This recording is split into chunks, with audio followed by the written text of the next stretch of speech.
दोस्तों आज की वीडियो में हम इन्वर्टर की एक ऐसी बात आपको बताने जा रहे हैं जो कि कंपनी आपको नहीं बताती।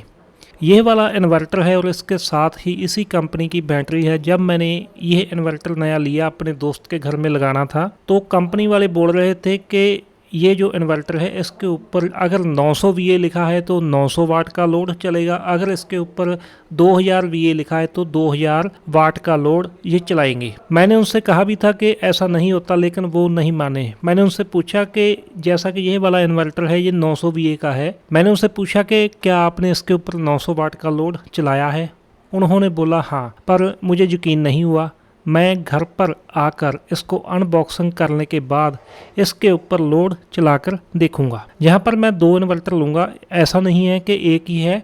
और ना ही आपने इस वीडियो को कोई पेड वीडियो समझना है, क्योंकि ये मैंने आपके लिए वीडियो बनाई है। हमारे पास ये एक और UTL का इन्वर्टर है जो कि 1100 VA का है।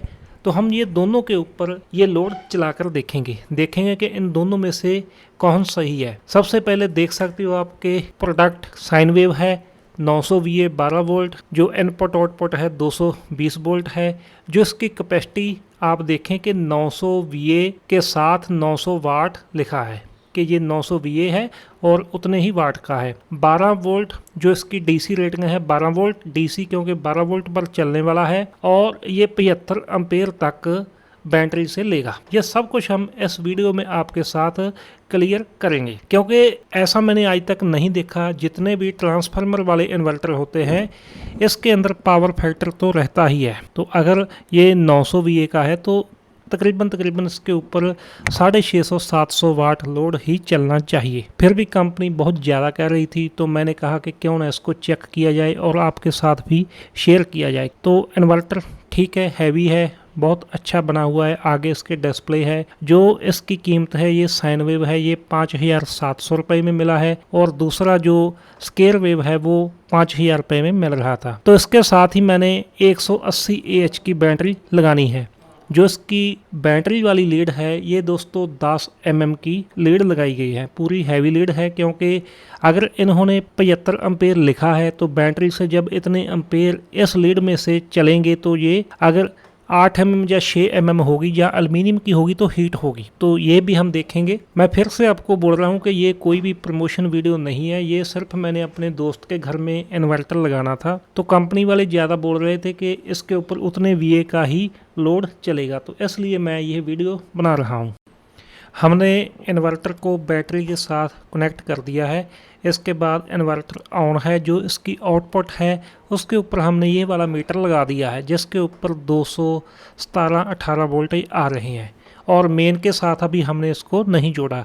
इसकी जो आउटपुट है इसके ऊपर हम ये वाले बल्ब चलाएंगे। जैसा कि कंपनी बोल रही है 900 वाट, तो उस हिसाब से अगर हम 100 वाट के 9 बल्ब चलाएं, 9 बल्ब कंटिन्यू चलने चाहिए। तो जहाँ पर जो हमारे पास बल्ब है यहाँ पर है जी 8 बल्ब। 8 बल्ब चलने के बाद भी यह बार बार ओवरलोड हो रहा है। डिस्प्ले पर आप देख सकते हो ओवरलोड लिखा आ रहा है, यानी कि जो 900 VA का इन्वर्टर है जिसको वो 900 वाट बोल रहे थे, इसके ऊपर सिर्फ 8 बल्ब चल रहे हैं। और जहाँ पर मैं आपको एक चीज़ और बतानी चाहता हूँ कि ये वाले जो बल्ब है ये 100 वाट के हिसाब से 800 वाट भी नहीं बनेंगे, क्योंकि 800 वाट तब हो गए जब इसकी आउटपुट 230 वोल्टेज होगी। जहाँ पर जो इस इन्वर्टर की फुल लोड के ऊपर आउटपुट है वो 200 वोल्ट है, और 200 वोल्टेज पर जो ये बल्ब है ये पूरा 100 वाट नहीं दे पा रहे। जैसे यहाँ पर एक बल्ब चल रहा है, एक बल्ब 90 वाट 95 वाट, अगर हम 2 चलाएंगे तो जहाँ पर आप देखें जी 190 वाट। इसी तरह से जैसे जैसे हम इसके ऊपर लोड डालते चले जाएंगे वोल्टेज ड्रॉप होती चली जाएगी, और जो इसके वाटेज है वो भी पूरे नहीं मिलेंगे हर एक बल्ब के। तो फिर भी हमने जो जितना इसके ऊपर लोड चल सकता था उतना लोड हमने चला दिया। इसके ऊपर चल रहा है जी 650 वाट का लोड, 636 वाट आ रहे हैं। मैं इसको 650 वाट मानकर चलूँगा। जो बैटरी से एम्पेयर आ रहे हैं वो है जी यहाँ पर आप देखें 70 एम्पेयर। हमने जैसा कि वीडियो में देखा था कि इसमें लिखा था कि जो बैटरी से 12 वोल्ट बैटरी से लोड है वो 75 एम्पेयर ±3%, तो वो सही है। और जो अभी बैटरी के वोल्टेज है फुल लोड के ऊपर वो है जी 11.7। ठीक है जी। अब हम क्या करेंगे, छोटा फार्मूला लगाएंगे, 70 एम्पेयर हैं, इसको मल्टीप्लाई करेंगे 11.7 से। ठीक है जी।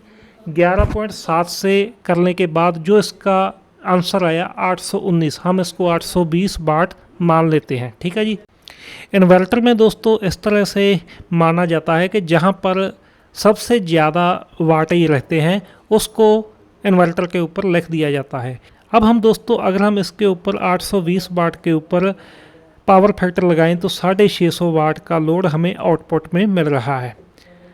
इसी तरह से जो हमारे पास 1100 VA का इन्वर्टर है, अगर हम इसके ऊपर वही बल्ब चलाते हैं, 8 बल्ब अगर हम चलाएंगे जो हमने पहले चलाए थे, जहाँ पर मैंने 7 चलाए हैं, अगर मैं 8वां चलाता हूँ तो फिर यह भी ओवरलोड हो जाता है। तो इस हिसाब से अगर हम देखें तो जो ईस्टमैन का इन्वर्टर है वो इससे अच्छा है, वो ज़्यादा लोड उठा रहा है। एक बात आप और देखें कि इसकी जो बल्ब की रोशनी है वो कम है, यानी कि जितना इसके ऊपर लोड हम डाल रहे हैं उतने इसके वोल्टेज ड्रॉप हो रहे हैं। 180 वोल्टेज यहाँ पर रह गए हैं, और वहाँ पर हमने देखे थे ईस्टमैन में, वहाँ पर 200 वोल्टेज थे। तो जहाँ पर वाटेज भी कम है, 580 वाट मिल रहे हैं। ठीक है जी, 570-80 वाट है, और जो वोल्टेज है आउटपुट वो भी कम है। अगर आप इस इन्वर्टर के ऊपर पंखे चलाओगे तो जैसे जैसे आप लोड डालते चले जाओगे तो जो पंखे की स्पीड है वो कम होती चली जाएगी। फिर मैं आपको दिखाना चाहता हूँ, ये ईस्टमैन पर मैंने लगाया है, जहाँ पर देख सकते हो 198 यानी कि 200 वोल्ट ये आउटपुट निकाल रहा है। लेकिन जैसा कि कंपनी कह रही थी कि 900 VA वाला इन्वर्टर 900 वाट उठाएगा, ऐसा नहीं है, उठा रहा है, लेकिन वो बैटरी से जो वाटेज है वो ले रहा है। दूसरे इन्वर्टर के मुकाबले ये वाला जो इन्वर्टर है वो हैवी है।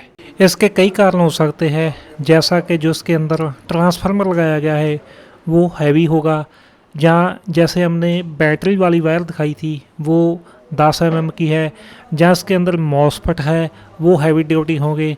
यानी कि ये सभी कुछ मिलने के बाद कोई भी इन्वर्टर है वो पूरा लोड उठा सकता है। लेकिन अगर हम बात करते हैं इसके ट्रांसफार्मर की, वो मैंने खोल कर नहीं देखा, लेकिन ज़्यादातर जो ट्रांसफार्मर है आजकल वो एल्युमिनियम वाइंडिंग में ही आ रहे हैं। ट्रांसफार्मर इसलिए नहीं दिखा सकता क्योंकि इसकी जो वारंटी थी वो ख़त्म हो जानी सी, क्योंकि ये मैंने अपने दोस्त के यहाँ लगाना था, कल को कोई प्रॉब्लम आ जाती तो फिर कंपनी वाले ने इसको रिपेयर नहीं करना था। तो अगर आपने भी कोई इन्वर्टर लगाना है तो आपको ये वीडियो काम आ सकती है। Thank you.